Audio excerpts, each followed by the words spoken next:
Bonjour à tous, on se retrouve aujourd'hui pour votre deuxième épisode de Paroles de femmes. J'ai la chance aujourd'hui de parler de Ada Lovelace avec une personne qui a été mon étudiante pendant un court moment et ça a été un super moment, donc je vais la laisser se présenter rapidement. Merci beaucoup, Sabrina. Alors, je m'appelle Genesis Loisaga. Merci de m'avoir invitée. Et oui, en effet, j'ai eu mon master à l'EDNA cette année. Et maintenant, je travaille à BPCEIT dans l'équipe Container Project. Ok, super. Bah, c'est un plaisir de t'avoir aujourd'hui avec nous. Merci. Du coup, on va parler de Ada Lovelace, la Mhm. personne que tu as choisie, cette femme. Euh, Et du coup, est-ce que tu peux nous expliquer pourquoi tu as décidé de choisir cette femme Oui, aujourd'hui? oui, oui, je peux bien expliquer et parler un peu. Alors, les choix de cette femme. Euh, Quand j'ai commencé mes études en informatique, je me suis rendu vite compte qu'il manquait des références. Ou en tout cas, je me disais, je faisais un peu des recherches parce que j'aime bien toujours avoir une vision d'ensemble et des choses. Qui, c'est une compétence qui est bien la plupart du temps. Donc moi, je me disais où, où elles sont les références féminines. Et j'essayais de remonter ou en tout cas trouver quelles étaient les femmes qui avaient fait des choses notables. Et je ne trouvais pas beaucoup. Et donc, entre celles que j'ai trouvées, il y avait Ada qui, disons, remontait à la référence, entre guillemets, la plus ancienne des femmes qui avaient fait un apport à l'informatique. Donc, il y a eu ces côtés-là. Ensuite, j'ai appris avec mes collègues qu'il y a un langage de programmation qui a été nommé après elle. Donc, ça m'a fait plaisir. Et qui est un langage très sécurisé, utilisé sur des domaines tels que Airbus, par exemple, ou Boeing. Et ça c'était un point bon, qui me paraissait sympa. Et ensuite, troisième point qui a attiré mon attention, c'est le fait qu'elle était aussi intéressée à la poésie. Et donc, même si je n'ai pas trouvé de références par rapport à ce qu'elle a pu écrire en termes de poésie, ça me faisait plaisir de trouver quelqu'un qui était aussi intéressé par les mathématiques comme à la poésie, dans ces cas-là, à elle. Donc voilà, c'est pour ça que j'ai choisi de parler de cette femme aujourd'hui. Bah merci pour cette explication. Qu'a-t-elle inventé pour l'informatique? Qu'est-ce qu'elle a apporté à l'informatique? Alors Ada, c'est très intéressant, elle a eu un apport important puisqu'elle a travaillé avec un autre mathématicien. D'abord, en fait, avant de parler de ses inventions, il faut savoir qu'elle est née au sein d'une famille aristocratique. Donc, elle avait beaucoup de moyens en termes éducatifs, mais aussi elle côtoyait des gens qui faisaient des apports intéressants à la mathématique. Donc, il n'y avait pas que l'accès à l'argent, aux ressources, mais aussi un accès important au réseau.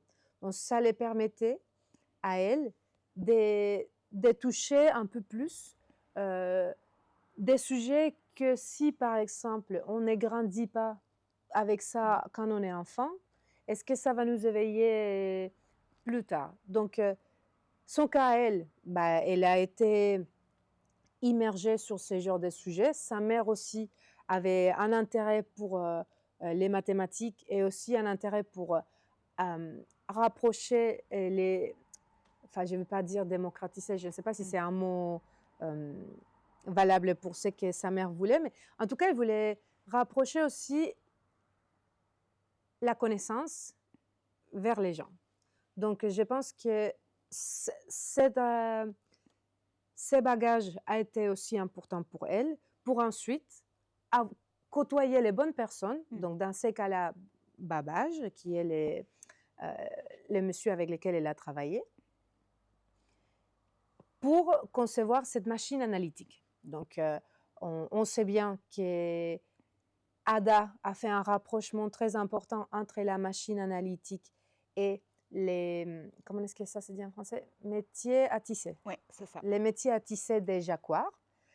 Donc, elle, si bien l'invention a été portée par Babbage, son tuteur, on va Son dire, tuteur, ouais, ouais, son mentor. son mentor, Ouais. elle a poussé un peu plus loin en voyant les applications Mm. de cette machine pour traiter la donnée. Et quelque chose, un rapprochement très beau que je trouve qu'elle faisait, en tout cas qui est écrit dans les références qu'on cherche, c'est que elle disait que de la même façon que les métiers à tisser des jacquards tissaient des toiles, Ouais. enfin toiles, comment ça s'appelle Les par terre? tapis, Tapis, la tapisserie. etc. Bah, elle trouvait que la machine analytique pouvait tisser des algorithmes. Et donc ça, c'est d'où l'importance pour moi, l'effet de vouloir toujours, n'est pas que se centrer à l'informatique, mais trouver des liens a priori on dit, bon, bah, c'est bizarre, qu'est-ce que ça a à voir l'informatique avec la poésie? Bah, en ayant cet esprit ouvert, elle a réussi à pousser plus loin les inventions des bavages, et ça se voit sur ce qu'on fait aujourd'hui, qui est presque tout informatisé. Ok. On peut dire que La Raphaël. on peut dire que c'est un peu la pionnière de la programmation. Pour moi, oui. Ce n'est pas le travail que à elle. Oui. C'est un travail partagé. Elle a rencontré des difficultés, donc elle a dû se voir obligée de signer ses travaux théoriques qu'avec ses initiales, Ok. avec Ouais, ses initiales, ouais. précisément pour éviter les rejets de la communauté Ok. scientifique de ses recherches. Donc, même si elle a trouvé des difficultés, je pense qu'elle a été une pionnière pour concevoir les ordinateurs tels qu'on les a aujourd'hui, en faisant un rapprochement au premier abord pas trop bien vu par son tuteur, son mentor. Et finalement, on utilise l'ordinateur pas que pour calculer, finalement. Oui. On l'utilise pour plein d'autres choses. Donc, ouais, pour moi, elle a été pionnière, visionnaire. Ouais, visionnaire, oui, voilà. Tout à fait. Ok. Est-ce que tu penses que ce qu'elle a mis en œuvre, le programme à l'époque, si c'était aujourd'hui, elle aurait pu le voir de son vivant? Parce que là, on le sait que du coup, elle n'a pas pu aller jusqu'au bout parce qu'elle n'a pas eu le financement qu'il fallait et qu'elle s'est retrouvée, elle est malheureusement décédée avant de pouvoir voir l'aboutissement. Est-ce qu'elle aurait eu plus de moyens aujourd'hui? On lui aurait laissé plus de place pour pouvoir aller au bout de son idée, ses recherches. Ouais, de ses recherches. Je pense qu'elle aurait toujours rencontré des difficultés aujourd'hui. Il y a encore des caps à franchir, même si, disons ces caps seraient toujours plus souples, ou il serait un peu moins dérangeant. Néanmoins, ça reste quand même un peu complexe que les femmes trouvent ces places, pas que dans l'informatique, dans tous les métiers du STEM, enfin tout ce qui est Science, Technology, Engineering and Mathematics. C'est comme ça qu'on l'appelle au courant en anglais. Parce que pour moi, il y a toujours à la base cette question d'avoir accès aux bonnes personnes, avoir accès à la bonne éducation et enlever des étiquettes de qu'est-ce qui est pour des femmes ou qu'est-ce qui est pour des hommes. Ça, pour moi, au moment où on peut avoir accès aux ressources et à l'éducation, ces étiquettes, pour moi, n'existent plus et n'ont plus de place dans la discussion. Ok, super, merci. Est-ce que dans tes choix que tu as fait dans ton parcours, que ce soit informatique ou tout au cours de ton processus, dans ta formation, il y a des choses qui t'ont inspiré chez elle? Des choses qu'elle a fait qui m'ont inspiré. Ouais, ou dans son parcours, il y a des choses qui ont inspiré tes choix en termes de formation dans l'informatique, dans ton travail, dans mon travail également. Je ne suis pas sûre qu'elle m'a inspirée sur mes choix. mais elle m'a plus rassurée sur la façon dont j'aborde l'informatique et la façon dont j'aborde les sujets qui m'intéressent et qui me passionnent. Si je reviens au sujet du fait qu'elle s'intéressait à la poésie ou à la métaphysique ou à l'application de l'informatique sur d'autres domaines, ça m'a fait me dire, bah, tu n'es pas la seule qui pense comme ça. Et s'il y a eu elle il y a plus de 200 ans, et sûrement il y en a encore plus de gens, hommes ou femmes, peu importe, mais cette idée de c'est OK d'avoir plusieurs passions et qu'elles peuvent s'imbriquer ensemble, c'est tout à fait valable, c'est nécessaire même, ce n'est pas que valable, c'est nécessaire parce que dans le monde d'aujourd'hui, l'informatique, finalement, elle est partout. Peu importe les champs de travail, elle est présente dans tous les champs. Donc, c'est surtout cet aspect qui m'a rassurée. Surtout au début, je disais, bon, je viens d'un parcours un peu plus créatif, ça n'enlève pas la rigueur ou la pensée stratégique, mais c'était un parcours plus créatif. Donc, voir son parcours m'a dit, bon, OK, elle a fait il y a 12 ans, c'est OK. Et au-delà des choix, il y a aussi quelque chose qui m'a fait tilter sur ce point des étiquettes, c'est en fait, elle a eu accès aux mathématiques dès le début, enfin dès qu'elle était petite, accès aux bonnes personnes, si on veut mettre l'accent sur ça, mais c'est surtout qu'elle a eu accès à des opportunités. Donc pour moi, je me suis dit, dès qu'on a accès à plusieurs opportunités, plusieurs ressources, les étiquettes, elles sont plus valables. Donc si elle a pu, bon, moi aussi, je vais pouvoir trouver ma place. Et tu l'as trouvé. C'est tout à fait ça, oui. C'est tout à fait ça. Du coup, tu peux nous parler de ton parcours? Alors, oui, je peux parler de mon parcours parce que je l'ai évoqué un peu sans l'expliquer, donc ça va nous aider un peu à comprendre pourquoi je suis là aujourd'hui. Donc, il faut savoir que je suis architecte des bâtiments. Donc, j'ai fait des études au Venezuela et en France. J'ai travaillé dans des agences d'architecture dans les deux pays. Mais en parallèle à ça, j'avais un projet entrepreneurial, donc un blog, tout simplement, où j'ai donné de l'info utile aux jeunes architectes pour qu'ils puissent avoir accès aux ressources. Et je me suis vite rendu compte que ces blogs, je voulais les maîtriser un peu plus, je voulais avoir un peu plus la main sur les codes, sur modifier les features de ces blogs, et je ne savais rien faire. Donc, je me dis, c'est peut-être l'occasion d'apprendre peut-être à programmer. Et en faisant ça, je me suis rendu compte que je voulais ajouter plus d'innovation à mon parcours professionnel. Et c'est comme ça, au milieu, il y a eu les COVID, donc c'est comme ça que les parcours s'est un peu accéléré. Et j'ai fait cette transformation a priori 180 degrés de l'architecture des bâtiments vers l'informatique. Mais en vrai, ce que ce parcours a fait en moi, c'est qu'il m'a donné plus d'outils. En fait, ce n'est pas avant j'avais une boîte à outils qui est très créative, très stratégique, très vision d'ensemble. Ce sont des compétences que l'architecture des bâtiments m'ont apportées. Et avec l'informatique, j'ai ajouté plus d'outils à ma boîte à outils. Donc, en fait, j'ai ajouté, pour prendre un exemple très concret, l'effet d'aller de petit à petit, de construire les choses de bout en bout. C'est quelque chose très, qui est peut-être un peu loin de mes démarches avant l'informatique et qui maintenant sont très utiles, très valables, pas que pour mon travail, mais pour des autres aspects de ma vie. Donc, je me suis un peu étendue. Non, mais c'est très bien. Mais c'est un peu ça, ce qui m'a amenée à l'informatique. Donc, aujourd'hui, j'ai travaille au sein d'un grand groupe bancaire et je suis surtout sur la partie conteneurisation des applications. Bon, ça va être peut-être un peu trop technique, donc on ne va pas trop rentrer dans les détails. Mais le but, c'est d'installer des applications dans des conteneurs et à terme, pouvoir optimiser l'utilisation des ressources. Donc, être aussi dans une informatique plus sobre au long terme.